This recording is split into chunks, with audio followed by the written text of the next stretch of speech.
Hey guys, welcome back to Morgan Hill Farms. I've been down in the garden a little bit checking on my fall crops. Looks like we are kind of in the point now where that we are not going to get any hotter. We're probably going to stay in the high 70s to low 70s, and at night we're starting to dip down into the 50s. So it's getting to be a really nice time of year. I was over here behind my garden. We have a pig pen area. So over there kind of just checking that fence out because we do need to bring some more pigs onto the property. If you guys have never done pigs, super easy, super cheap. They grow out in 5 months, and man, you can stock your freezers with 2 pigs. You can get over 1,000 pounds of meat in there, and you can process them yourselves, I promise. It's super easy, a little intimidating at first, but once you do it once, especially if you have someone who knows how to do that and they can show you, man, it's a game changer because it's just a really inexpensive, quick way to get a ton of good quality meat in your freezer. So if you haven't done pigs, try that out. I do have a bunch more fall crops that are hardening off on my back patio. They're really, really little right now. I'm hoping I still have enough time to get those guys in the ground when they get a little bit bigger so that they can develop a good root system. If your fall crops don't have a good root system and you get them in the ground and they don't have enough time to develop a good root system into the ground, you'll find that the frost will actually do them some significant damage. But if you get them in ground early enough where they can get that nice root system in, they should be just fine when those frosts and sometimes even the freezes come, depending on what type of plant it is. So we are just ramping up here to bring in as much food as possible between the pigs and the garden and everything else, and kind of just finishing out that summer garden. We still do have to harvest our sweet potatoes. The peppers here, they'll keep going until our first frost, which is about October 15th to the 26th. But in light of everything that's going on in the economy and in the world, I'm feeling pretty good and pretty peaceful about what we have going on here. So I'm happy to report that. But gosh, in the economy, I don't know if you guys have seen this, but businesses right now, the bankruptcy rate for businesses is up 40% from 12 months ago. That is staggering. You have a lot of big businesses that are reporting losses, places like Big Lots, even Starbucks. Oh my gosh. I mean, to think that Starbucks is reporting losses is just kind of crazy.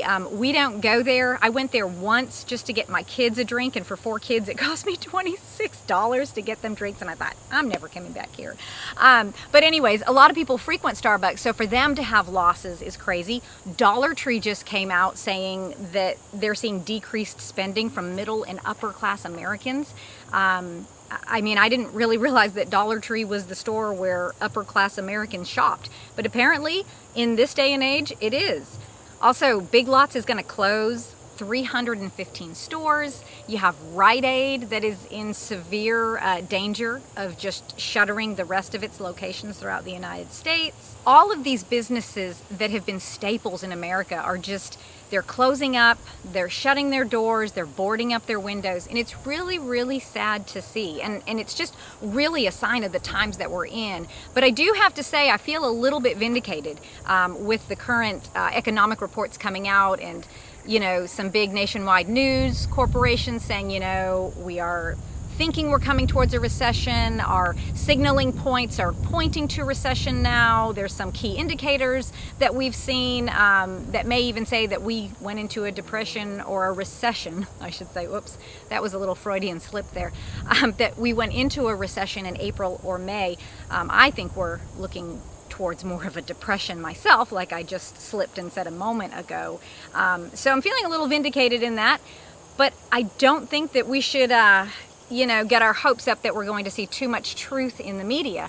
But what that does mean is that perhaps we may see interest rates start to be reduced. Jerome Powell may come out in September and say, hey, we're going to lower interest rates. And a lot of people are really excited about that. You know, mortgage rates, car loans, businesses will have access to more money if those interest rates come down. But overall, what does that mean for you and me? Well, if interest rates come down now, that just means higher inflation. Inflation is still bad anyways, but it means that inflation is going to begin increasing at an ever faster pace. So I don't know about you, but my grocery bill back in the day, I used to spend $800 on groceries for my family for the month, and I mean, if they say that grocery prices have gone up, I can only imagine that people are probably paying, gosh, 50% more than they did back then. So that would mean $1,200 a month.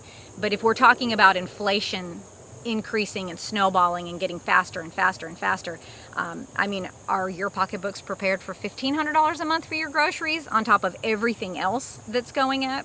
I was actually pretty surprised to hear one of my friends tell me that eggs at the store were $3.70 a dozen. That's crazy. I mean, they used to be less than $1 a dozen, and then of course there was that whole debacle where they were holding back inventory and raising the prices artificially. And anyway, so now it looks like we're back to maybe a supply issue, or maybe just inflation. I don't know. But those prices of those staples are just going up again, and so that's kind of scary to think about. And also, I don't know if you guys have heard about the seaport strike that may happen.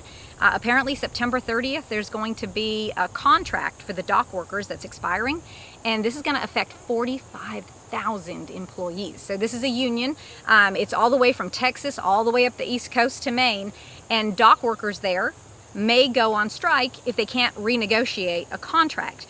So big retailers like Walmart and other importers have actually been rushing to get a ton of supplies in before that September 30th date, because if they do go on strike, it's going to hold those ships out at port for weeks, maybe even months, because the dock workers won't be there to unload them. And if you guys remember, this happened a couple of years ago off of the West Coast, I believe, and that really skyrocketed prices. So on top of inflation rearing its head and coming back stronger and stronger and stronger, now we've got this that really could affect us.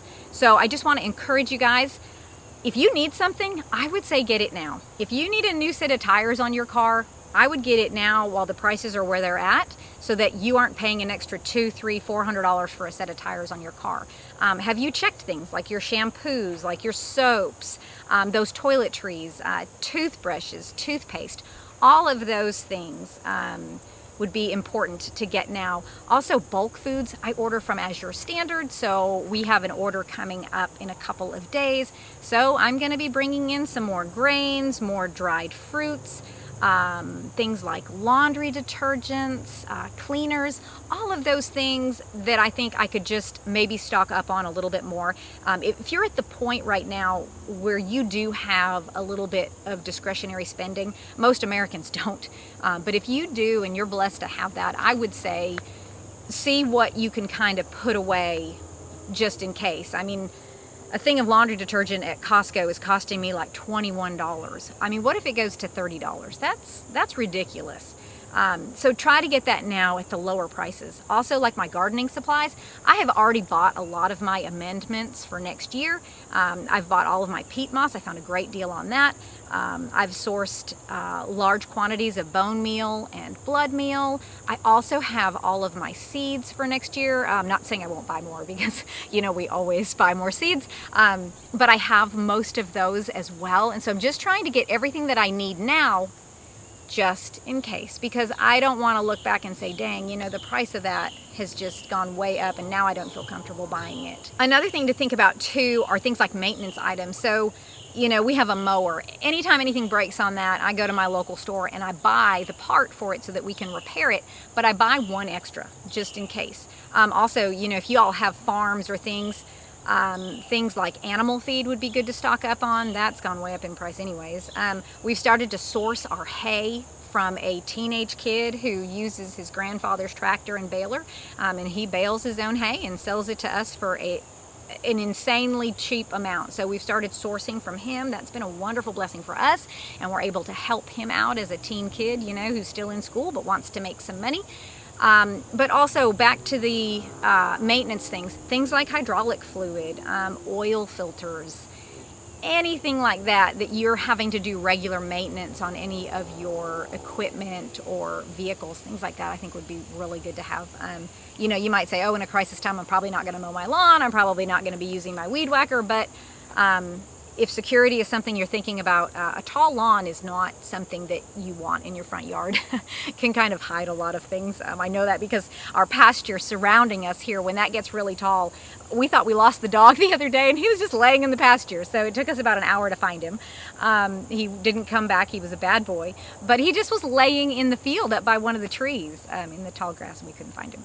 But anyway, so just a few things to think about. Stock up now if you can. Like I said, I know a lot of people are struggling and they can't do that, but if you can, I highly encourage you to. Even if it just means maybe just buying a few extra canned goods at the store, just something small, but something that will help you out in the long run. But anyways, guys, I hope you are doing well. Hope you're getting ready for fall. If you are going to bring some pigs onto your property, I hope you're getting ready to get those. Maybe some chickens, maybe just anything that you think that you can use to increase your sustainable lifestyle with. That would be a great addition in my opinion. But thank you guys so much for hanging out with me. I hope you guys have a great rest of your day.